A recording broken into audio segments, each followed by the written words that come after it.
మనం ఓకే. చూస్తున్నాము అన్నయ్య గారు. దాదాపు ఇందులో ఓకే. ఇప్పుడు సీటు దర్యాప్తుకు సంబంధించి దాదాపు 42 మందికి సంబంధించినటువంటి దర్యాప్తు అంటే 42 మందిని ఇప్పటికే సీటు గుర్తించినట్టుగా తెలుస్తూ ఉంది.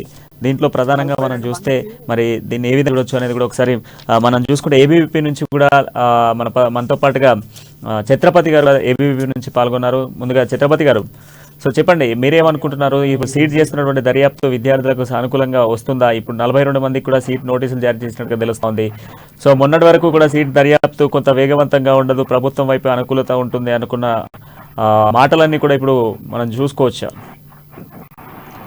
నమస్తే అన్న. వాస్తవానికి సిట్ యొక్క దర్యాప్తు అనేది మనం చూస్తా ఉన్నాం. కానీ సిట్ అనేది ఎవరికి అడిగినా చెప్పగలుగుతాం మనము ఈ రాష్ట్ర ప్రభుత్వం యొక్క కనుసనలో పనిచేస్తూ ఉంటుందని. ఈరోజు సిట్ యొక్క దర్యాప్తు పైన మాకు నమ్మకం లేదు. రాష్ట్రంలో ఏ విద్యార్థి కానీ, ఏ నిరుద్యోగి కానీ, ఏ విద్యార్థి సంస్థ కానీ ఏపీ కూడా ఈరోజు సిట్ పైన నమ్మకం ఉంచలేదు. ఎందుకంటే ఈరోజు 42 మందికి ఈరోజు గుర్తించిందని చెప్తున్నారు. కానీ ఇవాళ ప్రధాన కారకులు ఎవరు అని మనం సాధారణ ఆలోచిస్తే ఈరోజు దాని చైర్మన్ సెక్రటరీలు ఉన్నారు. మన ఈ 42 మందిలో వారు లేరనేది మనం గుర్తించాలి. ఈ రోజు పేపర్ లీకేజ్ విషయంలో రాష్ట్ర ప్రభుత్వం యొక్క ఖచ్చితంగా రాష్ట్రంలో ఉన్నటువంటి పెద్ద పెద్ద నాయకులు, రాష్ట్రం పరిపాలిస్తున్నటువంటి మినిస్టర్ల యొక్క హస్తగతం ఉంది.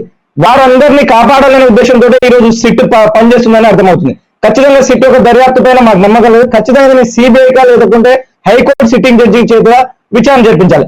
రాష్ట్ర మంత్రి గారు సిట్ దర్యాప్తు జరుపుతుందని ఈరోజు కేటీఆర్ గారు చెప్తున్నారు.